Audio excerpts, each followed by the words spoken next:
Welcome friends, welcome to commerce education centre. और एक बार फिर से हम लोग अपनी मैक्रो इकोनॉमिक्स की बातों को कंटिन्यू करेंगे। देखिए, पिछले वीडियो क्लास में हम लोगों ने सर्कुलर फ्लो ऑफ इनकम के छोटे छोटे दो टॉपिक्स डिस्कस किए थे। एक मैंने आपको बताया था टाइप्स ऑफ सर्कुलर फ्लो, दो होते हैं, एक रियल फ्लो, दूसरा मनी फ्लो। और उसके बाद फिर मैंने एक और छोटा सा टॉपिक आपको बताया था, डिफरेंस बिटवीन फैक्टर पेमेंट और ट्रांसफर पेमेंट। आई होप वो बातें आपने समझ ली होंगी। जिन बच्चों ने भी वो प्रीवियस वीडियो हमारा नहीं देखा, आई रिक्वेस्ट वो जरूर उस क्लास को वॉच कर ले। नाउ आगे बढ़ते हैं। देखिए, आज हम लोग अपने सर्कुलर फ्लो ऑफ इनकम के टॉपिक को पूरी तरह से दी एंड करेंगे, क्योंकि मैंने लगभग सारी बातें आपको डिस्कस कर दी हैं। दो छोटी छोटी बातें बची रह गई, तो आइए जरा जल्दी से हम लोग कंटिन्यू करें। देखिए, आज हम लोग बातें करने वाले हैं एक टॉपिक की जिसका नाम है लीकेजेस एंड इंजेक्शंस।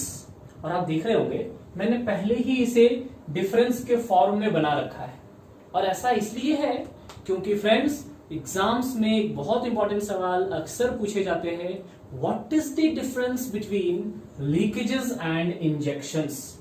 हो सकता है क्वेश्चन आपसे सिर्फ लीकेज पूछ ले, या सिर्फ इंजेक्शन, या इन दोनों का डिफरेंस पूछ ले। तो आइए मैं आपको इन दोनों का मीनिंग अच्छे से समझाता हूं। देखिए, दो चीजें आती, एक आती है लीकेजेस और एक है हमारा इंजेक्शंस, है ना। नाम से ही थोड़ा थोड़ा क्लियर हो रहा होगा। जब मैं लीकेज बोल रहा, ध्यान से देखिएगा, जब मैं लीकेज बोल रहा तो लीकेज का मतलब होता है आउटफ्लो। याद रखिएगा, लीकेज का मतलब क्या होता है? आउटफ्लो, है ना। अगर किसी बॉटल में पानी भरी हुई है और उस बॉटल में एक होल, छेद कर दिया जाए, तो लीकेज हो जाएगा, धीरे धीरे बॉटल का पानी बाहर बह जाएगा, फ्लो कर जाएगा। तो लीकेज का मतलब आउटफ्लो। इंजेक्शन, इंजेक्शन का मतलब इनफ्लो। और इंजेक्शन तो बचपन से ही लेते आते हैं हम लोग, नहीं? कभी भी ज्यादा चोट लग जाती है, प्रॉब्लम हो जाते, तबियत खराब हो जाते, डॉक्टर लगा देता है एक इंजेक्शन। इंजेक्शन का मतलब इनफ्लो, है ना। इंजेक्ट करना मतलब कुछ चीजों को अंदर इन करना, यानी इनफ्लो करना। तो याद रखिएगा, लीकेजेस का मतलब होता है आउटफ्लो, इंजेक्शंस का मतलब होता है इनफ्लो। अब हम लोगों ने जिस लीकेज और इंजेक्शन की बात करनी है, ये topic circular flow of income से रिलेटेड है। इसका मतलब ये हुआ कि जरूर ये आउटफ्लो और इनफ्लो किसके साथ होने वाला है? इनकम के साथ। तो finally you have to remember, आपको याद रखना है कि leakages means outflow of income from the circular flow. हमारा जो सर्कुलर फ्लो है जिससे इनकम फ्लो करता रहता है। एक छोटे से एग्जांपल से मैं आपको बताता हूं, ज्यादा जल्दी क्लियर हो जाएगा। ध्यान से देखिए, आप सोचो कि हमारा एक हाउस होल्ड सेक्टर है। कौन सा सेक्टर? House hold sector. और एक है हमारा प्रोड्यूसर सेक्टर। मैंने आपको बोला था कि ये जो हाउस होल्ड सेक्टर है, ये अपने फैक्टर सर्विस प्रोड्यूसर को देता है। हाउस होल्ड सेक्टर क्या देता है? Factor service, land, labour, capital. और मान लेते हैं कि इसने 100 रुपए का फैक्टर सर्विस दिया, है ना। मान ले कि एक हाउस होल्ड सेक्टर का बंदा किसी प्रोड्यूसर के लिए काम करता है, लेबर की तरह, और 100 रुपए का काम किया। तो इसने अगर 100 रुपए का काम किया तो प्रोड्यूसर इसे फैक्टर पेमेंट करेगा। और ये फैक्टर पेमेंट कितने रुपए का करेगा? 100 रुपए का। भैया 100 रुपए का आप काम कीजिएगा तो 100 रुपए ही तनख्वाह मिलने वाली है। अब देखिए, ध्यान से देखिए, जैसे ही हमने 100 रुपए का काम किया तो प्रोड्यूसर ने हमें 100 रुपए दिया। बट जब ये प्रोड्यूसर हमको 100 रुपए देता है तो ये 100 रुपए इस हाउस होल्ड के लिए क्या बन गया? इनकम। हाउस होल्ड का इनकम कितना हो गया? 100 रुपए। जब ये 100 रुपए मिलेगा तो ये हाउस होल्ड का इनकम होगा। और आपको पता है कि किसी भी देश में, इवन इंडिया में भी, इनकम जब लोग कमाते हैं तो गवर्नमेंट उसके ऊपर क्या लेती है? टैक्स। और जैसे ही गवर्नमेंट इस पे टैक्स चार्ज करेगी, मान लेते हैं कि 100 रुपए का 10%, मान ले कि टैक्स का रेट कितना है? 10%। तो जैसे ही गवर्नमेंट ने 10% टैक्स चार्ज कर दिया, मतलब हमने कमाए थे 100 रुपीज, बट गवर्नमेंट ने हमसे 10 रुपए ले लिया। तो अब हमारे जेब में कितने बचे? 90। अब बताइए, इनकम इंक्रीज किया या डिक्रीज किया? ऑब्वियस सर, डिक्रीज कर रहा, साफ समझ में आ रहा है। इसका मतलब टैक्स एक तरह से हमारे इनकम में क्या क्रिएट करता है? लीकेज। जब भी गवर्नमेंट टैक्स चार्ज करती है तो हमारा इनकम बढ़ता नहीं, हमारा इनकम घट जाता है, और यही लीकेज है। तो ये टैक्स एक एग्जाम्पल है, सिर्फ एक एग्जाम्पल, ऐसे और भी लीकेजेस हम लोग देखेंगे। एक बार आइए इंजेक्शंस की बातें करें, है ना। अब देखो, मैंने बताया था आपको कि गवर्नमेंट क्या करता है, गवर्नमेंट हम लोगों से जब टैक्स लेता है तो इस टैक्स के, देखिए यहां पर बना रहा मैं, है ना, एक अलग से बना रहा गवर्नमेंट सेक्टर, ये देखिए गवर्नमेंट सेक्टर। देखिए गवर्नमेंट जब भी हम लोगों से टैक्स लेता है तो बदले में हमें देता है ट्रांसफर पेमेंट। क्या देता है? Transfer payment. बोला था ना, पेंशन, स्कॉलरशिप, डोनेशन और भी ऐसी कई सारी चीजें। तो जब सरकार हमें कुछ दान दक्षिणा करता है, डोनेशन, पेंशन, स्कॉलरशिप वगैरह देता है, तो गवर्नमेंट से जब ये इनकम मिलता है, ये ट्रांसफर पेमेंट मिलता है, तो इसके 100 रुपए हमने कमाए। ध्यान से देखिएगा, प्रोड्यूसर के पास हमने काम किया, लेबर बने, 100 रुपए कमाए, और सरकार ने देखा कि बड़े गरीब है ये लेबर, चलो 50 रुपए हम अपनी तरफ से देते हैं लेबर को खर्च करने के लिए। तो हमने 100 रुपए कमाए और गवर्नमेंट ने कितना दे दिया? 50 रुपए। मान लीजिए पेंशन होगा या ऐसे ही मॉनेटरी बेनिफिट, या 50 रुपए का राशन दे दिया। तो हमने कमाए 100 रुपए और ट्रांसफर पेमेंट कितना हुआ? 50 रुपए। तो इसका मतलब अब हमारा 100 रुपए इनकम नहीं है, अब इनकम कितना हो गया? 150, 150 रुपए। तो इसका मतलब कि हमारा इनकम क्या हो गया? इंक्रीज कर गया।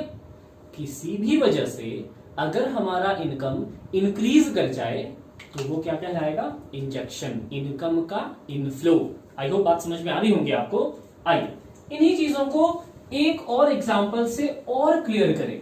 ये तो मैंने एक एग्जांपल दे दिया, है ना। देखिए आप ऐसे सोचिए कि भाई ये हमारा हाउस होल्ड सेक्टर और ये हमारा प्रोड्यूसर सेक्टर। ध्यान से देखिएगा, अगर बारीकी से कॉन्सेप्ट समझ जाइएगा तो फिर मीनिंग जो मैं बताऊंगा ना, वो तो बस यूं ही याद हो जाएंगे आपको। ये देखिए, ये हमारा हाउस होल्ड सेक्टर, ये हमारा प्रोड्यूसर सेक्टर। फिर से एक बार, हाउस होल्ड सेक्टर ने अपना सर्विस दिया, फैक्टर सर्विस, कितने का? 500 रुपए का, मान लेते 500। एकदम ध्यान से देखिएगा, बहुत सुंदर एग्जांपल दे रहा हूं मैं। हमने फैक्टर सर्विस दिया 500 रुपीज का, बदले में प्रोड्यूसर हमें क्या देगा? ₹500, जिसको फैक्टर पेमेंट बोलते हैं। तो आप ध्यान से देखो, हाउस होल्ड के जेब में कितने इनकम है? 500 रुपए।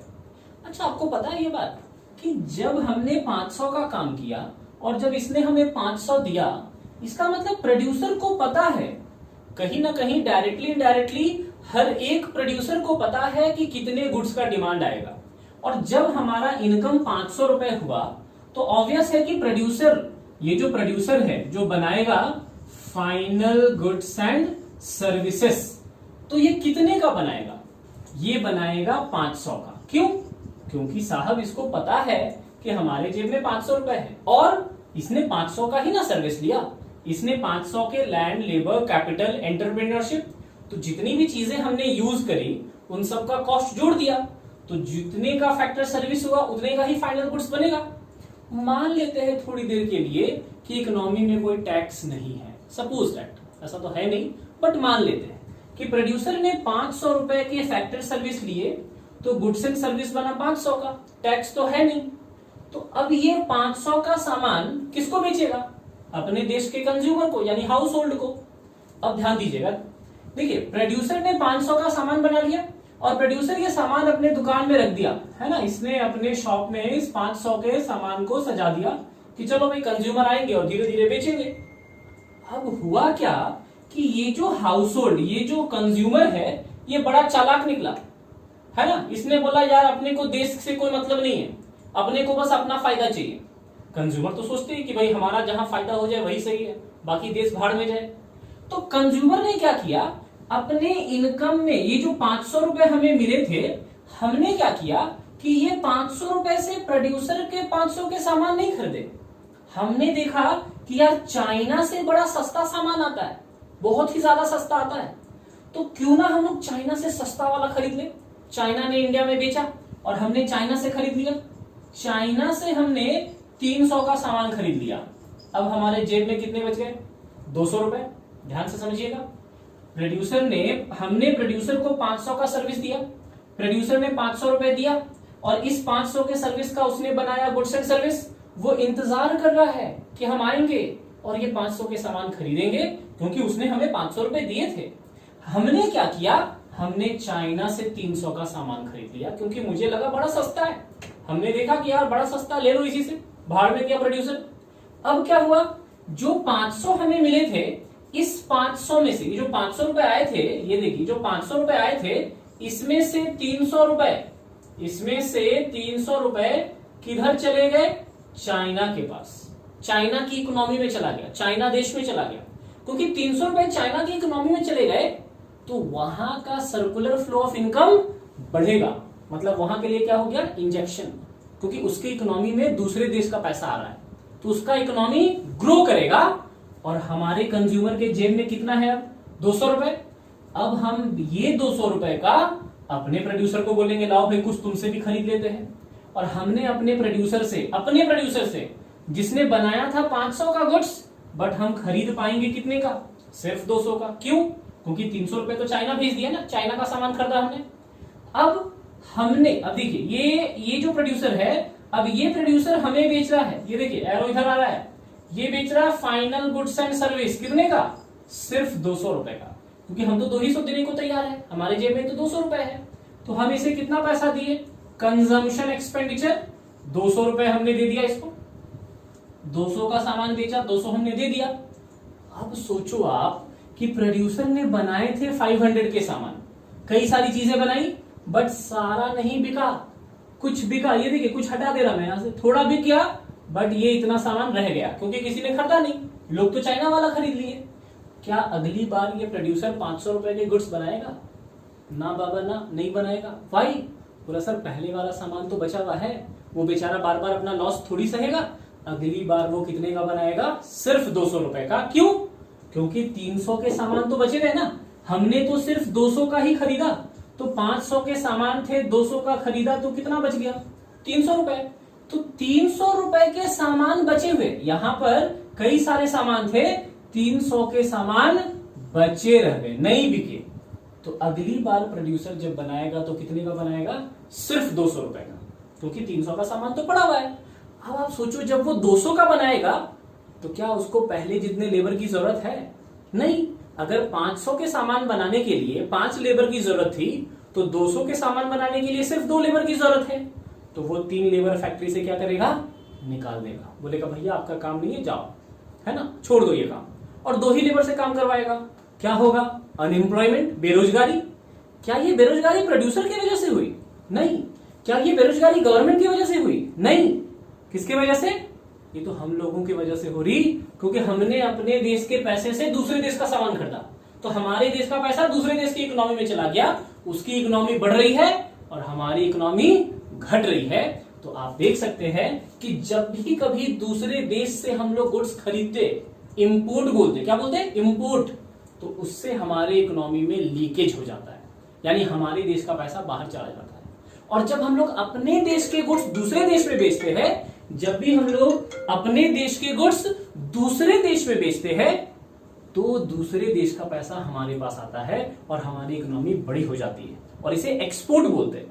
आप सोचते होंगे कि कई बार कि पतंजलि इतनी फेमस कैसे हो गई, इतनी जल्दी पतंजलि इतना ग्रो क्यों कर गई, क्योंकि पतंजलि अपने ढेर सारे गुड्स फॉरेन में बेचती है, एक्सपोर्ट करती है, और जब पतंजलि फॉरेन में एक्सपोर्ट करती है तो फॉरेन का पैसा लेकर आती है।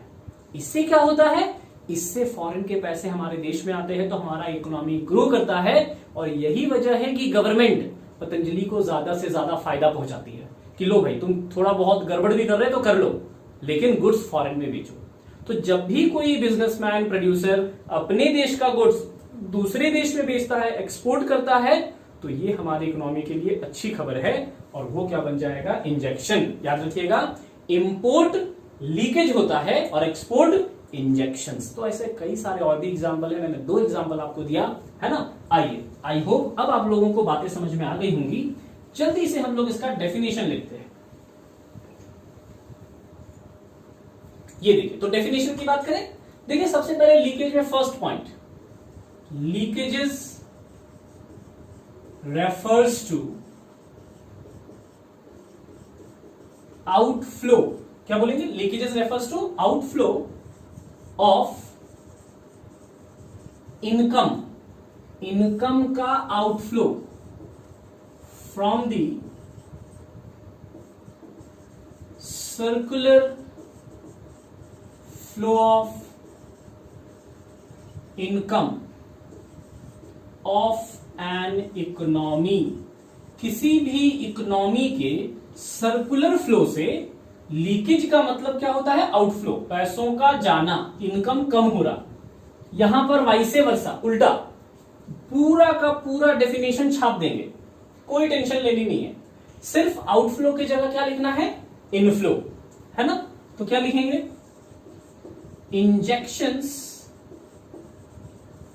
रेफर्स टू, सिर्फ आउटफ्लो की जगह पर इनफ्लो लगाए। इस बार इनकम आ रहा है, इनफ्लो ऑफ इनकम, दूसरे देशों से पैसे आएंगे, in the circular flow of an economy, किसी भी इकोनॉमी के सर्कुलर फ्लो से इनकम का आना, है ना। आगे बढ़ते हैं। तो ये मैंने पहला पॉइंट इन दोनों का मीनिंग बता दिया आपको। देखिए दूसरा पॉइंट लिखते हैं। दूसरा वाला पॉइंट बड़ा आसान, आप खुद बताओ, कॉमन सेंस लगाओ, है ना, दिमाग लगाते जरा। क्या लगता है, लीकेज हमारे लिए अच्छी खबर है या बुरी खबर है? अगर हमारे देश का जो इनकम है वो बढ़े नहीं, वो घट जाए, इनकम में लीकेज हो जाए, यानी इनकम जा रहा है, कम हो जा रहा है, देश का इनकम घट रहा, अच्छी खबर है? बोला नहीं सर, अच्छी खबर कह रहे तो बहुत बुरी खबर है। तो इसका मतलब इट इज नेगेटिव और एडवर्स, ये हमारी इकोनॉमी के लिए क्या है, नेगेटिव है, यानी एडवर्स, बुरा है। फॉर एन इकोनॉमी, ये एडवर्स है ना। ये देखिए यहां पर इट इज पॉजिटिव। अरे भाई कहीं और से इनकम आएगा तो हमारा सर्कुलर फ्लो बड़ा होगा, यानी जो ऐसे थोड़ा थोड़ा पैसा घूम रहा था बड़ा बड़ा घूमेगा, और इस तरह से जितना ज्यादा बड़ा होता जाएगा इकोनॉमी का इनकम उतना ही ज्यादा ग्रो होगा। यही तो वजह है कि चाइना, जापान और ऐसे कई सारे कंट्रीज सस्ते से सस्ता सामान बनाने की कोशिश कर रहे और कई अलग अलग देशों में बेच रहे, ताकि हर देश से इनकम उनके इकोनॉमी में आए और उनका इकोनॉमी एक्सपेंड करे और वो देश का इकोनॉमी छोटा हो जाए, है ना। क्योंकि अगर कोई देश ज्यादा से ज्यादा दूसरे देशों से चीजें खरीदेगा तो उस देश पे के लोग हमेशा अनएम्प्लॉयड रहेंगे, क्योंकि वहां तो काम हो नहीं रहा, चीजें तो बन नहीं रही। और जिस देश से खरीदेंगे वहां के लोग एम्प्लॉयड होंगे, क्योंकि वहां उनको काम मिलेगा, वहां तो प्रोडक्शन होगा। तो ये देखिए इट इज पॉजिटिव, और पॉजिटिव कहने का मतलब फेवरेबल, पॉजिटिव मतलब फेवरेबल, अच्छी खबर। For an economy, for an economy, तो याद रखिएगा लीकेज जो होता है वो नेगेटिव होता है, एडवर्स इंपैक्ट, बुरा है ये, और ये हमारे लिए अच्छी खबर है। पॉइंट नंबर 3, एग्जाम्पल की बातें करें, कुछ एग्जाम्पल्स भी देख लेते हैं लीकेज और इंजेक्शंस के। पहले लीकेजेस का एग्जाम्पल, सबसे पहला लीकेज टैक्सेस। सरकार जब टैक्सेस लेती है ना तो हमारे जेब के पैसे बाहर चले जाते हैं, और जब हमारे खर्चे हो जाते, मतलब हमारा पैसा चला गया, इनकम चला गया, तो इनकम क्या हो गया, कम। तो इनकम इनकम कब कम होता है, जब गवर्नमेंट टैक्सेस लेती, तो टैक्सेस भी लीकेज होता है। दूसरा यहां पर आता है इंपोर्ट्स। इंपोर्ट्स का मतलब जब दूसरे देश से हम लोग चीजें खरीदते हैं, other economy, rest of the world से जब चीजें खरीदेंगे तो हमारे देश का इनकम फ्लो करा जाएगा, चला जाएगा, है ना। सिमिलरली हम लोग यहां पर भी एग्जांपल लिख सकते हैं, एग्जांपल्स। ये देखिए यहां एग्जांपल लेंगे हम लोग, जैसे यहां मैंने बोला टैक्सेस, तो यहां एग्जांपल हो जाएगा सब्सिडीज। जब सरकार सब्सिडी देती है, जब हमारे गैस के सब्सिडी आते हैं तो इनकम बढ़ता है ना, कि भाई पैसे दिए 600, सामान मिले 900 के, तो आपका पैसा बचा ना। सब्सिडीज के अलावा यहां पर हम लोग लिख सकते हैं एक्सपोर्ट। जब अपने देश के गुड्स अदर इकोनॉमी में बेचे जाते हैं तो वो हमारे लिए इंजेक्शंस हो जाता है ना। तो याद रखिएगा, मैं यहां पर ईटीसी लगा देगा, ऐसे और भी कई सारे एग्जांपल हमारे नोट्स में आपको मिल जाएंगे। यहां बस मैंने पूरा ओवरव्यू आपको दे दिया। आई होप आपको बात समझ में आ गई होंगी। जल्दी से कॉपी करेंगे तो एक और छोटा सा टॉपिक आपसे अभी डिस्कस करेंगे, है ना। फ्रेंड्स, हम लोगों ने अभी भी डिस्कस किया लीकेजेस एंड इंजेक्शंस और आई होप बातें आपको समझ में आ गई होंगी। आइए हम लोग एक और आखिरी टॉपिक की बात करें। एक छोटा सा, बहुत ही ज्यादा छोटा सा टॉपिक जो इस चैप्टर में अभी भी बचा है वो है स्टॉक एंड फ्लो। एक छोटा सा टॉपिक आपको बुक्स में मिलेंगे, स्टॉक एंड फ्लो, इनकम से ही रिलेटेड है ये। सर्कुलर फ्लो ऑफ इनकम में कई बार इस टॉपिक का जिक्र होता है। कौन सा? Stock and flow. देखिए दोनों में बता दे रहा, पहले हम लोग बातें करते हैं स्टॉक की और फिर हम लोग बातें करेंगे फ्लो की। तो दोनों टॉपिक को डिस्कस करते हैं, दोनों को लेकर चलते हैं। What is stock and what is flow? Stock का मतलब होता है जो स्टैटिक होता है ना। स्टैटिक का मतलब जिसे किसी भी पॉइंट ऑफ टाइम में मेजर किया जा सके, जिसे किसी भी पॉइंट ऑफ टाइम में मेजर किया जा सके, है ना। जैसे फॉर एग्जांपल वेल्थ, संपत्ति की बात करिए। जैसे अगर कोई बंदा बोलता देखो ये बड़ा अमीर है ना, he is a rich person, कैसे बोल सकते हैं? उसकी सारी संपत्ति, उसका वेल्थ मेजर करेंगे किसी भी पर्टिकुलर पॉइंट ऑफ टाइम। आज बोले तो आज मेजर कर सकते, बोला भैया मेजर करो कि आज अभी के डेट में इस बंदे की क्या संपत्ति है, तो हम लोग बस अभी जो भी उसके एसेट्स होंगे वो सब मेजर करेंगे, कैलकुलेट करेंगे। वेल्थ इज अ स्टैटिक, यानी वेल्थ इज अ स्टॉक। कहने का मतलब किसी भी वक्त, किसी भी पॉइंट ऑफ टाइम पर वेल्थ को मेजर किया जा सकता है। कैपिटल, बिजनेस में जो ऑनर कैपिटल लगाते हैं वो भी स्टैटिक होता है, वो भी स्टॉक होता है। क्यों?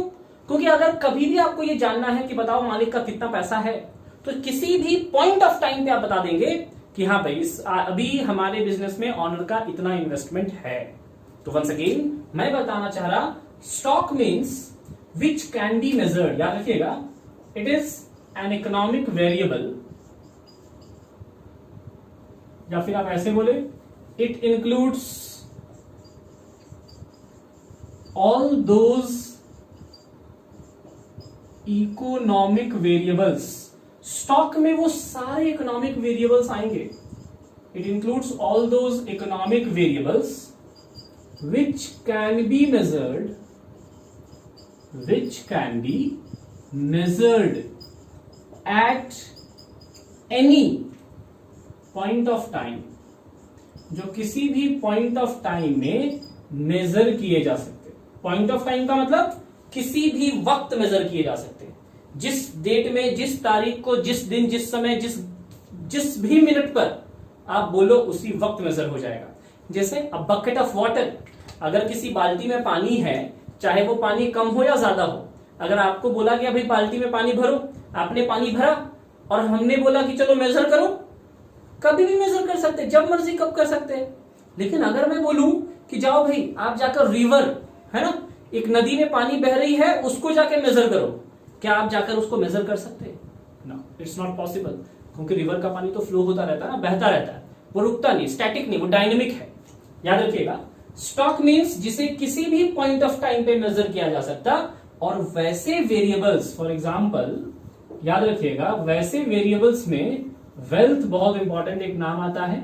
इसके अलावा यहां आता है कैपिटल, ये इकोनॉमिक्स के वेरिएबल है ना। तो वेल्थ, कैपिटल, ये सारी चीजें ईटीसी और भी कई सारी हैं, बट मैं चीजों को ज्यादा स्ट्रेच नहीं कर रहा। अच्छा, simple, water in a bucket, water in a bucket, ये भी तो स्टॉक है। बोला सर ये भी एग्जाम्पल है, ये क्या है? ये भी एग्जाम्पल ही है। बोला सर जब ये भी एग्जाम्पल है तो उसको यहां क्यों नहीं लिखे? नहीं, वेल्थ और कैपिटल इकोनॉमिक वेरिएबल है, ये हमारे टॉपिक से रिलेटेड एग्जाम्पल है, और ये एग्जाम्पल टॉपिक से थोड़ा हटकर है, इसलिए मैंने अलग से लिख दिया, है ना। वाटर इन अ बकेट, ये सिर्फ आपके जनरल अंडरस्टैंडिंग के लिए। आइए फ्लो पर आते हैं। फ्लो क्या है? देखिए, फ्लो का मतलब जो स्टैटिक नहीं होता, याद रखिएगा, ये स्टैटिक होता है ना, यानी कांस्टेंट है भाई, किसी पॉइंट ऑफ टाइम पे रुका हुआ है। क्योंकि जो ठहरा हुआ है आप उसी को मेजर कर सकते हो, जो फ्लो कर रहा है, जो चेंज होता रहता है उसको मेजर नहीं कर सकते। फ्लो वो चीजें हैं, वो वेरिएबल्स है जो चेंज होते हैं। जैसे प्रॉफिट, किसी भी पर्टिकुलर डेट पे प्रॉफिट कैलकुलेट करने कह दिया जाए, नहीं हो सकता साहब, ऐसा पॉसिबल ही नहीं है। प्रॉफिट हमेशा ईयर एंड में ही कैलकुलेट हो सकता है ना। As per the general rules, profit is calculated at the end of given financial year. तो प्रॉफिट फ्लो है, लॉस फ्लो है, क्योंकि डायनेमिक है, चेंज होता है हर दिन। जैसे जैसे दिन आगे बढ़ता जाएगा, बिजनेस करते जाएंगे, प्रॉफिट का अमाउंट घटता बढ़ता रहेगा, है ना। रिवर, नदी में जो पानी है वो भी फ्लो है, बात समझ में आ रही कि नहीं। Similarly income, income is also flow. Why? क्योंकि मैं बोलूं बताओ आज का इनकम, एक बंदा यहीं जॉब कर रहा, आप बोलो भैया कितना कमाते हो, तो वो बोलेगा मुझे मंथली 30,000 मिलता है। तो मंथली मिलता है ना, मंथली मतलब टाइम पीरियड, इतने से इतना दिन, 1 से 30 दिन का, याद रखिएगा। फ्लो इसी को बोलते हैं। फ्लो क्या है? It includes all those economic variables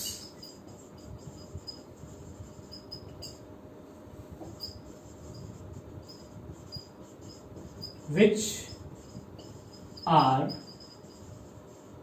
measured for any given period of time, for any given period of time। याद रखिएगा, यहां है पॉइंट ऑफ टाइम, कभी भी किसी भी वक्त, और यहां है period of time. Sir period of time का मतलब टाइम इंटरवल, जैसे मंथली, क्वार्टरली, वीकली, है ना, ईयरली, इसको बोलते हैं पीरियड ऑफ टाइम, इतने से इतने समय तक। बात समझ में आ रही कि नहीं, कि भाई 1 साल का प्रॉफिट, तो ये कोई एक पर्टिकुलर टाइम नहीं है, ये एक पीरियड ऑफ टाइम है ना। तो पीरियड ऑफ टाइम का मतलब monthly, weekly, quarterly, half yearly, yearly, ये सब की बात हो रही। जो पीरियड ऑफ टाइम पे, जैसे इनकम है ना, साल भर का इनकम, महीने का इनकम, वीक का इनकम, तो ये सब क्या है? इनकम क्या है? फ्लो। याद रखिएगा, income is a flow. Example लिख ले, इनकम। बोला सर और भी कुछ आता है? बिल्कुल, सेल्स, जो गुड्स बेचे जाते हैं, है ना, सेल्स मतलब sale of goods and service, वो भी तो भाई इसी टाइम पीरियड पर होता है ना मेजर।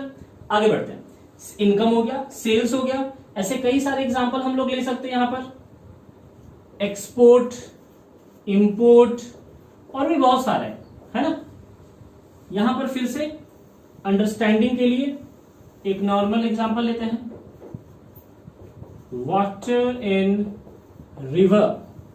बोला sir water in a river, अभी आप बोले कि भाई फ्लो वो है जिसे पर्टिकुलर टाइम पीरियड पे मेजर कर सकते हैं, मंथली, ईयरली वगैरह वगैरह। तो सर नदी का पानी क्या हर महीने हम लोग मेजर करते हैं क्या? नहीं, ऐसा नहीं बोला, नदी का पानी हर महीने मेजर तो नहीं करते, लेकिन अगर चाहे तो सुबह से लेकर शाम तक कितना फ्लो हुआ पानी का, वो मेजर किया जा सकता है ना। और इसी से किसी रिवर का मेजरमेंट भी होता है। तो ये डायनामिक फॉर्म है। कैसा फॉर्म है? डायनामिक, जिसमें चेंजेस आता रहता है ना। तो याद रखिएगा, स्टॉक स्टैटिक होता है, फ्लो डायनामिक होता है। स्टॉक जिसे पॉइंट ऑफ टाइम पे मेजर, किसी भी पॉइंट ऑफ टाइम, लेकिन ये पीरियड ऑफ टाइम है ना, टाइम इंटरवल होना चाहिए, इतने से इतना। इसका एक स्टार्टिंग पॉइंट है और एक एंड पॉइंट है, बट इसका कोई स्टार्टिंग एंड नहीं, जब बोलिए तब मेजर कर सकते। बात समझ में आ रही? तो ये मैं बता रहा था स्टॉक एंड फ्लो, और इसी के साथ हमने पूरा टॉपिक खत्म कर लिया है। जल्दी से कॉपी करेंगे। तो फाइनली फ्रेंड्स, नेशनल इनकम एक बहुत इंपॉर्टेंट टॉपिक जो मैक्रो इकोनॉमिक्स में हमारे लिए बहुत बहुत रेलिवेंट है, इसका एक कंप्लीट टॉपिक मैंने खत्म कर दिया। अगर आपको याद होगा तो हमने बताया था आपको कि नेशनल इनकम चैप्टर में कुल मिलाकर हमें 3 टॉपिक्स पढ़ने हैं। सबसे पहला था सर्कुलर फ्लो ऑफ इनकम, फिर था national income and related aggregates, और फिर था मेजरमेंट ऑफ नेशनल इनकम। तो मैंने बोला था इस पूरे नेशनल इनकम को खत्म करने के लिए हमें 1 बाय 1 ये 3 बड़े बड़े टॉपिक्स खत्म करने पड़ेंगे, और ये पहला वाला मैंने खत्म कर दिया। तो अगली क्लास से हम लोग बातें करेंगे national income and related aggregates की, है ना। तो आज इतना ही रहने देते। That's all for today. I request आप लोग सारे लोग रिवाइज करें, जिनका पिछला कोई भी वीडियो छूटा हुआ है आप प्लीज उसे वॉच करें, रेगुलर रहे, don't hesitate. Thank you for today everyone.